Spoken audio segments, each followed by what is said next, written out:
Simon and I are out with two of the most ludicrous bikes you can buy at the moment.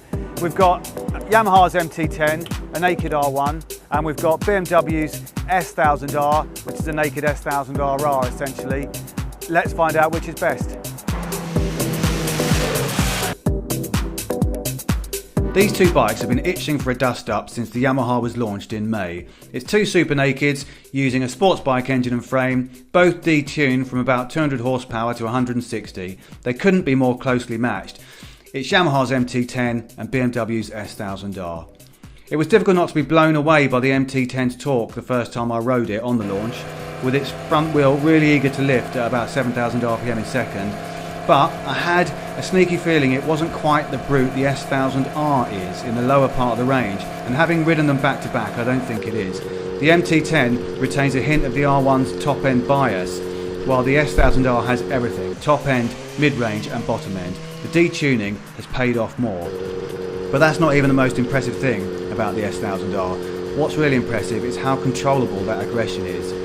Suzuki's GSX-S 1000 has a jerky on-off throttle response. It's a pain in the arse, and when I said that in my review of it, some of you said I was just a bit scared of it. I might be, but this BMW is the proof that aggressive torque is not the same as on-off torque.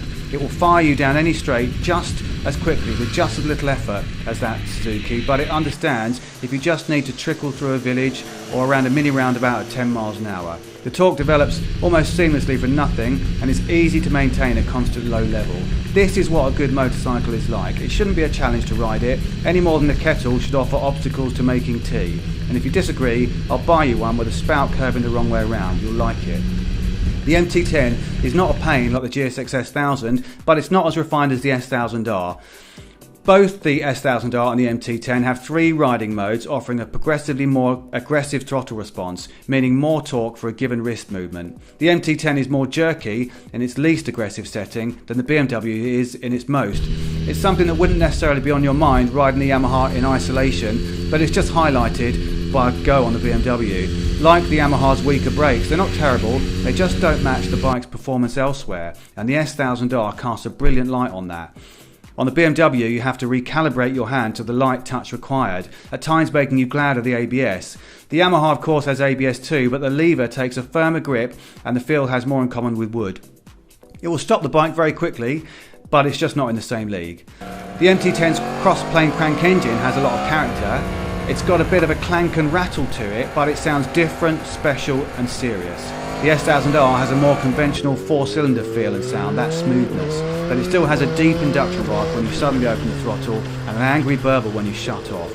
Use the quick shifter and it makes a really nice pop between each gear change.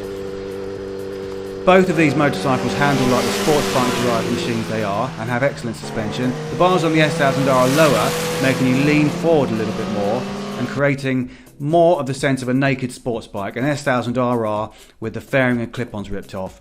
There's a sense of sports bike-like precision in the steering too. The MT10 feels closer to the typical naked bike, upright with the straight bars right in front of you. The riding position on the S1000R is better for bracing yourself against the torque. And you feel a little bit more part of the bike, possibly helped by the lower seat. I'm 5'9" and I could easily get both feet flat on the ground on the S1000R, but I was on the balls of my feet on the MT10. The S1000R's seat was softer and more comfortable than the MT10's too, and that should make it better for longer journeys, but unfortunately the S1000R is a bit vibey through the pegs, bars and mirrors at motorway speeds, just a little bit. With its slightly bigger headlight cowling offering a little bit of wind protection, the MT10 is the one I'd rather ride to Land's End on, but who chooses a naked bike for that? On a warm day in the city, the S1000R hovered at around 100 degrees, while the MT10 got to 106 at one point. The S1000R feels sometimes fiddly to get into neutral, preferring to go down from second, and that became annoying when there are lots of traffic lights. But on balance, its faults are outweighed by its strength. Amazingly, it's a better all-round motorcycle than the MT10, as well as a more impressive super naked.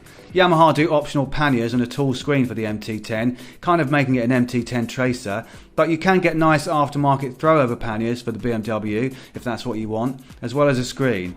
And anyway, two-up touring potential on the MT10 is going to be limited by its pillion pegs, which are ridiculously high.